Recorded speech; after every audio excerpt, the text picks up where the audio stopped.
We're now continuing with our preview series running up to Glorious Goodwood. I hope you enjoyed part one. This is part two. This is just going to deal with the I can't deal with every race at the meeting because you would be bored. But the best race of the week is the Sussex Stakes, usually run on the Wednesday. Sometimes they change the order, but it's usually Wednesdays.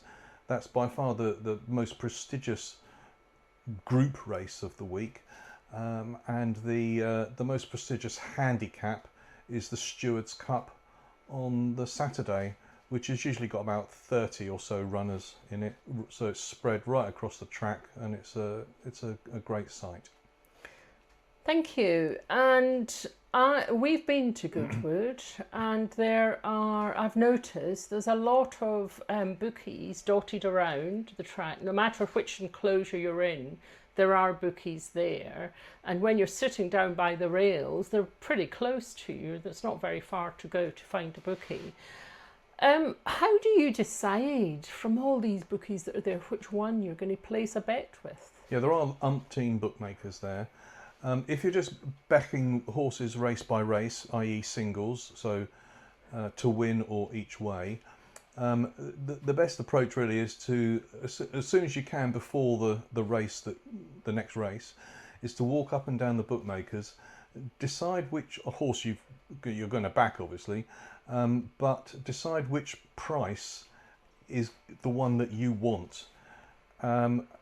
And you can decide which price you want by looking prior to the race at things like the Racing Post website and the Timeform website, who will show you a relatively accurate picture of what they think the horse should go off at. And if you see a bookmaker with maybe a higher price than that, maybe take that even 10-15 minutes before the off. But if you don't see that, then wait for a couple of minutes before the off, but make sure that when you're taking the each way price, that the bookmaker is offering you, let's say, the correct odds for the each way. So it should be, for the big runner handicaps, a quarter of the odds the first 4 places. You might find some of them offering the first 5 or 6 places, but it'll be at a fifth of the odds. So you've then got to work out whether you're getting a good deal or not. So when you are going to a race meeting, I know that the studying for you is a lot about the passion for horse racing for you is the studying. It's not just the watching of the races. So if a race meeting, for example, is going to start at 1 o'clock, when do you turn up? And do you still turn up with your newspaper, or do you just use the resources that are there? I still turn up with my newspaper. I would probably have done a lot of studying the night before, because it's easier to do it on a laptop rather than a phone, looking at the Racing Post website and the Timeform website.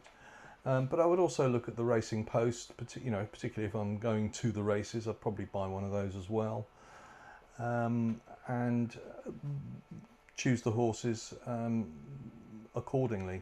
But not only backing horses with the bookies, I'd probably do a couple of small each way 10p type bets with the on-course bookies, i.e.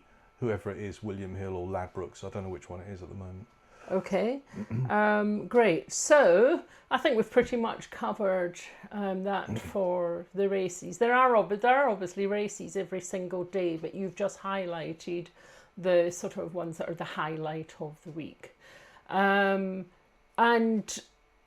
I've heard that the shape of the race course at Goodwood is quite unusual. It's not unique because there is another race course that's not dissimilar. Are you going to cover that in the next episode? Yeah, I'll be covering that in the next episode. It's as I say, not, as you say, not unique, because there is another racetrack in the country that's similarly laid out. But this one is well, it's known as God's own racecourse. Amazing. Because it's supposed to be a beautiful racecourse, which it is. but you just can't see the start of the races unless you're watching the big screen. Okay, well, thank you very much. That's all been very useful, and we'll look forward to part 3.